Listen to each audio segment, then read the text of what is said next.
Labrador, and the future of nuclear power in the Philippines, please welcome Congressman Marco Wango, a longtime leader and principal advocate for nuclear energy in our country.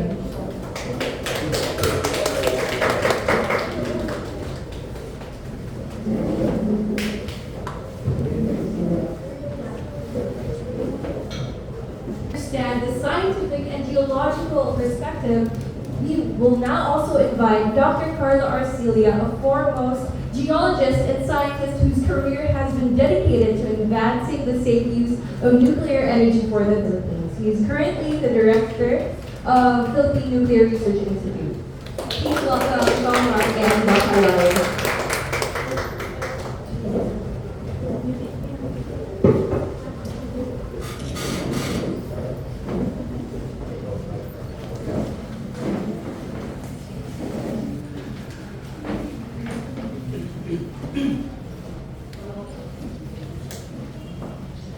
Good morning to all of you. Thank you so much for coming to Labrador's first Stand Up for Nuclear event being held here. Stand Up for Nuclear is being held around the world around this time every year. And these are all in all major cities of Europe, America, and the rest of the world. And it is the pro-nuclear faction of our society that wants to show the entire world that they support nuclear power as a means towards prosperity and a protected environment and planet. Recently, our House Bill,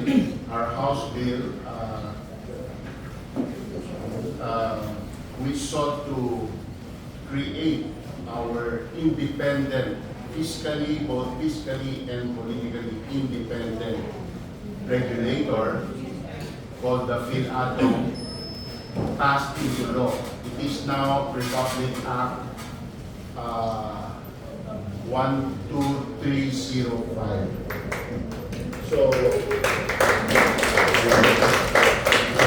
we worked on that so hard last Congress. It was passed in PICAM on the last day of Congress sa Senate.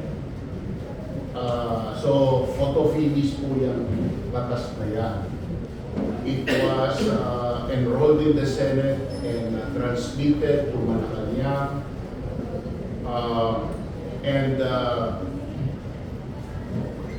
It passed 30 days, so it was supposed to lapse into law on the Friday. What date was Friday? September 18. However, the President decided to sign it into law. So that's also good that the President signed it into law. I'm happy that he supports this new law. The new law creates the PhilAtO. Dati po kasi, ang regulator natin sa lahat ng bagay na nuclear and anything with ionizing radiation in the Philippines was the PNRI.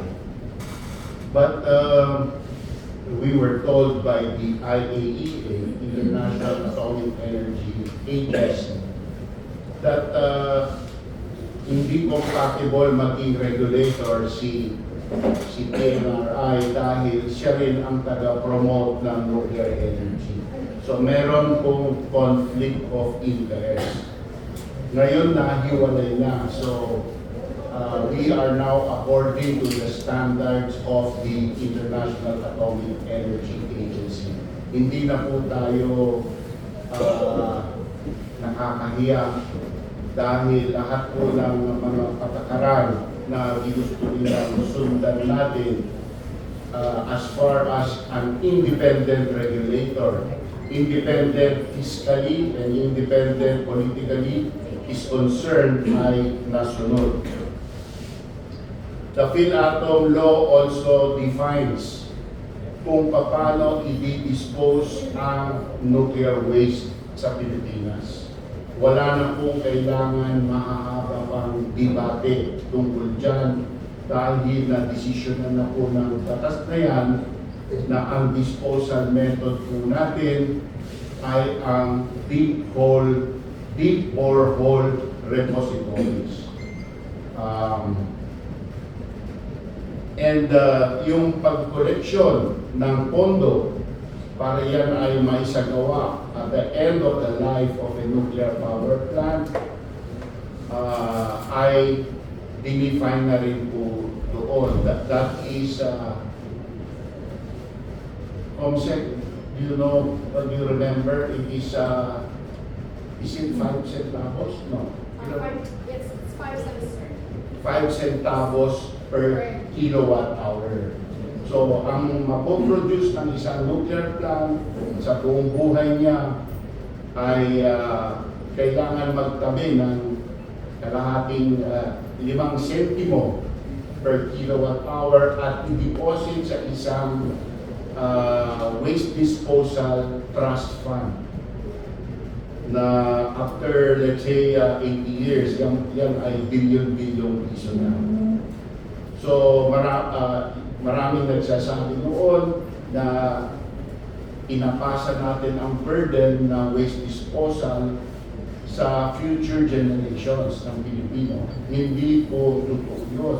Ayon sa batas, ngayon pa lang, pag ginamit natin ang nuclear power, binabayaran na po natin agad ang waste disposal. So that is a false story, a false narrative. Sana po ma-pick up nyo yan kasi masyado matagal na yung false narratives ay umiikot tungkol sa nuclear power. Aside from the nuclear waste disposal trust fund, meron din pong isang nuclear plant end-of-life decommissioning trust fund, which is 5 centavos din per kilowatt hour. And may narrative din na sa nakaraan, ilang dekada kung umiral yan, na we are saddling the future generations with the problem of decommissioning old nuclear power plants. Hindi po totoo yan. May pondo po tayo. Paggamit natin ng kuryente, automatic nagtatabi na po tayo ng pondo para i-dismantle po yan, ibalik yung lupa sa dati bago dumating ang nuclear power plant para magamit sa ibang bagay. At marami na rin pong ehemplo sa Amerika na decommission na nuclear power plant. Ang kanilang na natutuklasan ay na ito ay mas simpleng gawin doon sa original na akala nila. So yung mga pondo na naitabi, lumalabas po sobra-sobra ang mga pondo. So yun po ang main characteristics nitong batas po na ito. No? Magkakaroon po ng 5 ulo ang sa organisasyon ng PhilAttom. Meron po tayong Director General at 4 na Deputy Director General appointed po ng Presidente. Meron pong mga criteria na nakalista doon sa batas kung ano po ang klaseng expertise ang kailangan meron yung tao yun na i-appoint niya. Staggered po ang pag-a-appoint. Ang DG, Director General, 5 years. Ang First DG, 4 years, 3 years, 2 years, 1 year. Bakit? Kasi 5 taon ang term, maximum term ng lahat ng posisyon na ito. And syempre, kailangan magkaroon kaagad ng 5 tao. So, pag dapat every year, nag-a-appoint po tayo ng isa para hindi lahat sabay-sabay mapakante ang board. Only one will expire yung term niya every year. So, ganun po ang naisip sa batas para every year isa ang ina-appoint na bago. So, yun po, I'm open to questions. Dito po sa bayan ng Labrador, wala po si Mayor sa ngayon. Kagabi po, may drama dito. May nahuling, I think siya po, worth 6 billion pesos sa isang barangay dito. I think may connection ito doon sa nahuling Shabu, doon sa kabilang bayan ng Bugaryon just a few days ago. So, I'm glad na yung kapulisan po natin ay nagagawa po ang kanilang trabaho ng tama na humuhuli itong mga taong ito. But our mayor has to be there. He will be coming back and you can get a statement from him later on. But Labrador is a town which I immediately recognized as being able to host a nuclear plant when I won my first term in May of 2022. And ang unang ginawa ko right after my victory is hindi pa po ako nag-swear in noon. Hindi pa po ako congressman pero panalo na po ako sa election. Congressman-elect pa lang po ako noon. Umikot na ako ulit sa 10 barangay dito. Nagpapad po ako, pinaliwanag ko po ang kabutihan na may dudulot ng isang nuclear plant sa bayan na katulad ng Labrador. At hinamon ko po sila, sabi ko kung gusto nyong ganito, dapat manggaling sa inyo, hindi sa politiko. So, sumulat kayo sa gobyerno na kayo ay nang iimbita ng kumpanya o ang gobyerno mismo mo na magtayo ng nuclear plant dito sa bayan ng Labrador. Sabi ko dahil makontrobersiya, humingi kayo ng kapalit. Sabi ko, ang konsumo nyo ng kuryente noong 2021, ganito kalaki.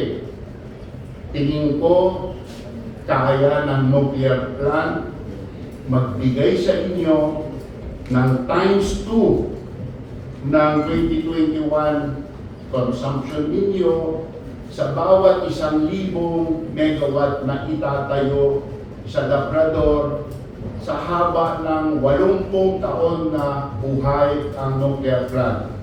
Yan ang hingiin nyo na yan ay maging libre para sa inyo. So sabi ko, isipin nyo kung 4,000 megawatt yan, pwede hanggang 6,000 siguro dito sa aking tingin.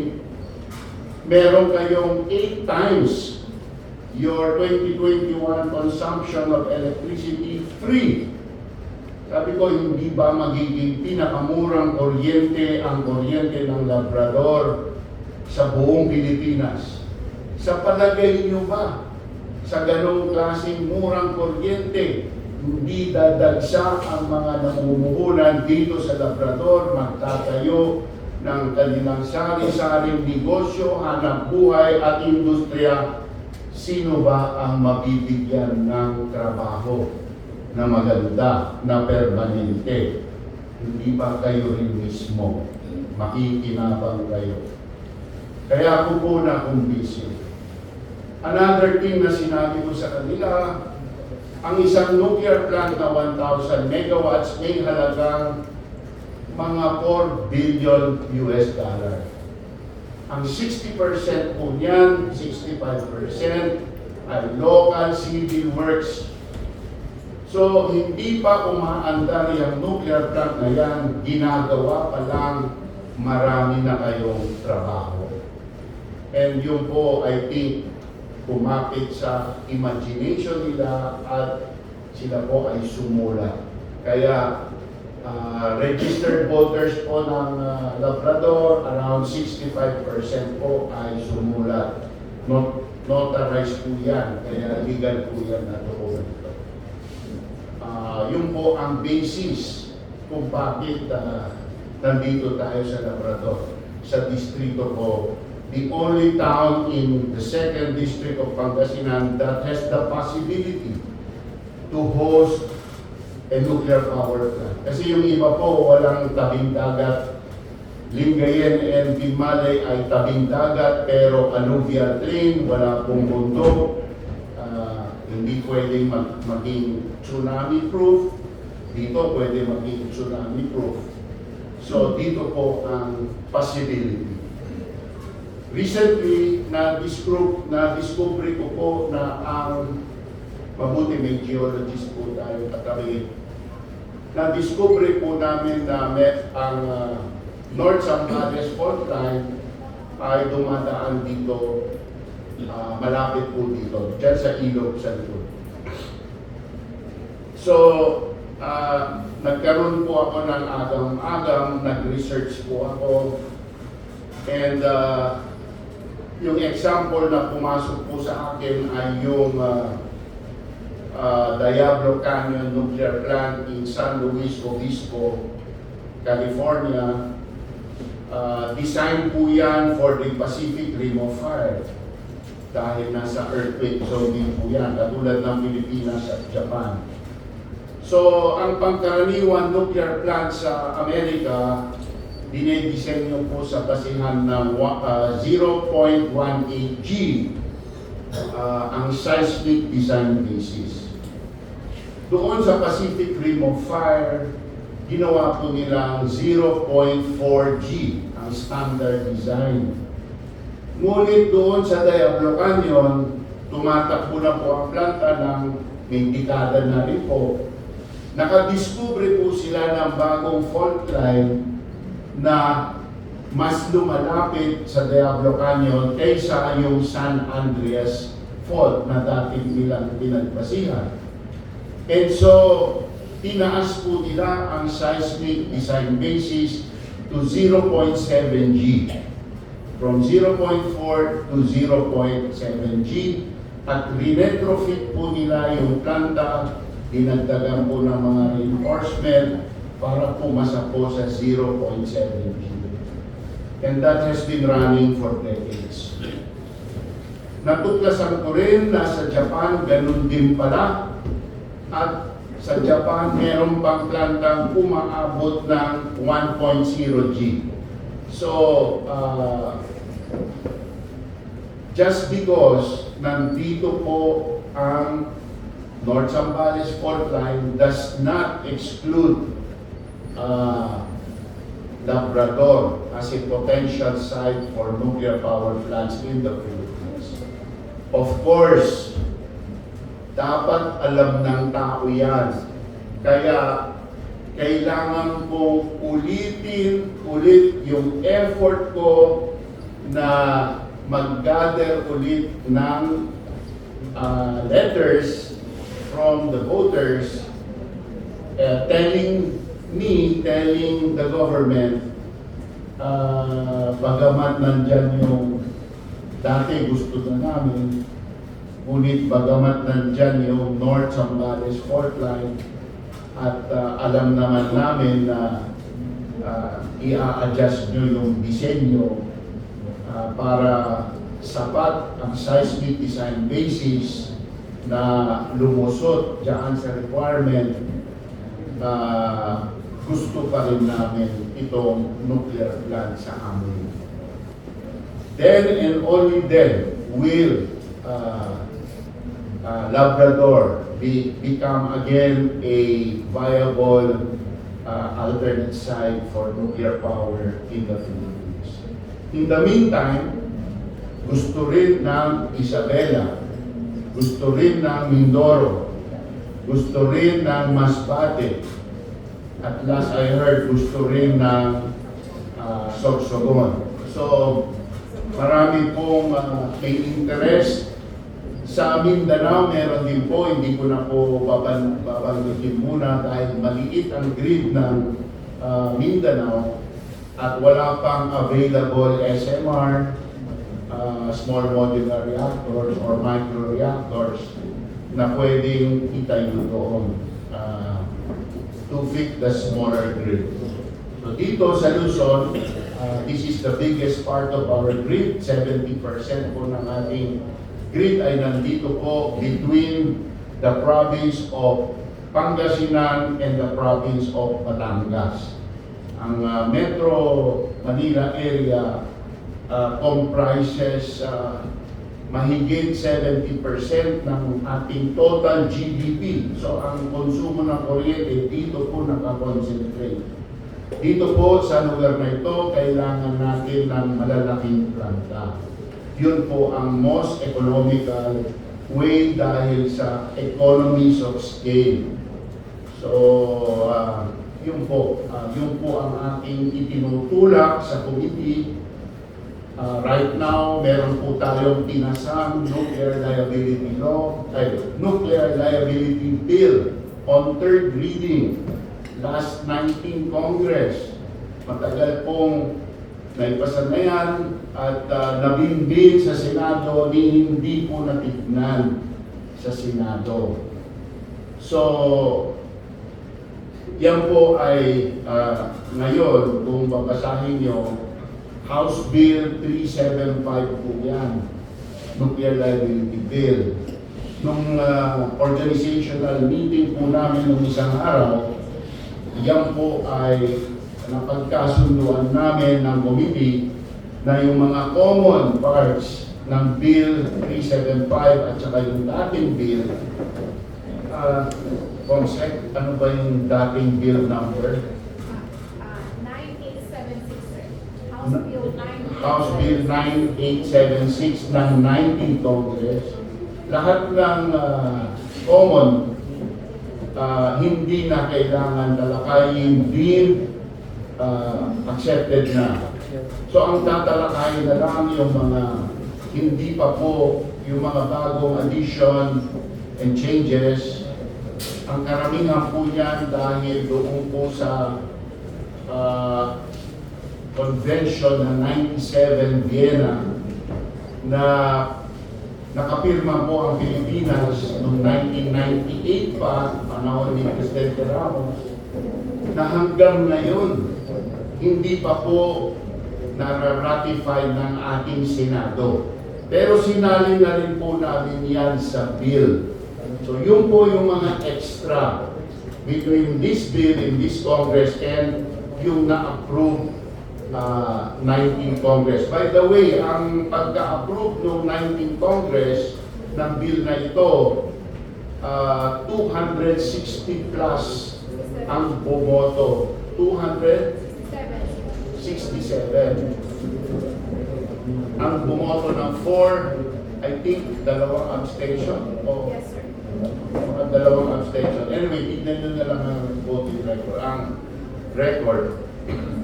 So yun po, nagmamadali po akong may pasayan sana ng Kamara bago matapos ang taon para may oras din ang Senado na ipasabi nila. After that, isa na lang po ang naghihintay na mahalagang magawa yung Nuclear Integration Act, which will define all the incentives, sino magme-may-ari, siguro i-define kung gagamitin ang Bataan as equity ng Pilipinas kasi may halaga pa rin ang Bataan ng around $2 billion. Yan ba itatapon na lang natin o yan ba ay pakikinabangan natin? Depende rin yan sa liderato ng Bataan. And ako po ay nagtataka dahil isang taon ng mahigit na alam ng ating DOE sa pamamagitan ng SWS survey ng nationwide, kasali po ang Bataan, na pabor ang tao sa nuclear power. Sawa na sila sa mataas na presyo ng kuryente. Bakit pinagpipilitan ng liderato ng Bataan na ayaw ng tao? Hindi po tumutugma doon sa resulta ng SWS survey. So, tingin ko dapat masettle yan ng ating Pangulo. Sayang naman na itatapon lang natin ang worth 2 billion na asset ng bansa na bayad na. Naghirap po tayo magbayad yan. Sa laki po ng perang yan, yan po ang ina-argue ko sa nung congressman pa po ako sa ibang distrito. Sabi ko, tayong lahat na distrito ng Pilipinas ay may bahagi dyan sa mahigit 100 billion pesos worth na asset. Mga 500 million ang bawat distrito ng Pilipinas. Dapat may say tayo dyan, hindi lang ang Bataan ang may say dyan kung ano ang gagawin dyan. Kasi po, kung yan ay maging equity natin, at tulad ng sinabi sa akin ng KX Bank ng Korea, pwede silang magpautang, 15% ang kailangan nilang equity galing sa atin. Eh kung yun na pong planta mismo, ang equity natin na worth $2 billion, ang ibig sabihin, pwede po tayong umutang ng $14 billion. Kaya pong gumawa niyan ng 3 bagong 1,100 megawatt power plants sa Bataan mismo, plus yung existing plant na 620, that is 3,920 megawatts. Malaking tama na, malaking epekto na sa kakulangan natin ng malinis at reliable at murang kuryente. Ang gusto ko rin sabihin sa media, alam nyo, ang nuclear power ay hindi just another way to make power. May katangian po ang nuclear kung bakit angkop sa sitwasyon ng Pilipinas. Dahil ito po ay isang paraan para umiwas sa taon-taon nating importasyon ng fossil fuels. Bigyan ko po kayo ng ehemplo, ang bawat 1,000 megawatts na coal plant kumukonsumo sa isang taon ng between $400 to $500 million worth na imported coal. Basta tinaandar mo yan, ganyan po ang konsumo niyan. Ang nuclear plant po na kasing laki, $20 to $30 million lang. Kaya daan-daang milyong dollars ang savings ng nuclear ikumpara natin sa coal. Mas mahal pa po ang LNG na tinatayo ngayon ng ating gobyerno. Akala ko ba gusto nilang magmura ang ating kuryente? Papalitan po ang kanilang direksyon. So yun lang po ang mensahe ko for this morning. I'm open to any questioning. Meron din po tayo isang bisita dito, si Professor Caloy Arcilla, na siyang namumuno ng ating PNRI, Philippine Nuclear Research Institute. Dati po siya ang namumuno ng ating UP NIGS, National Institute of Geological Sciences. So, tamang-tama po, kung earthquake ang ating pag-uusapan, fault line, tulad ng North Zambales fault line, siya po ang tamang ekspertong makausap. Before we take any questions, we'd like to welcome Councilor Jordan Aquino and Senior This is Paolo. Mr. Pablo Abate from Argentina. Expert ng nuclear po yan. Si Pablo Abate, siya ay isang masusing nakialam sa opal reactor ng Sydney, Australia, the biggest manufacturer of medical isotopes in the world, I think. It's one of the largest. One of the largest manufacturer of medical isotopes in the Western world. So, sila po ay matagal they operate 3 nuclear plants in Argentina. Tatlong nuclear plant ang ino-operate nila sa Argentina.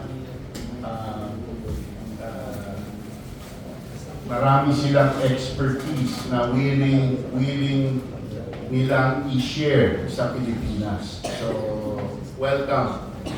Oh, thank you. Before we continue to the lighter challenge, the Puno Guys of Labrador, headed by Liga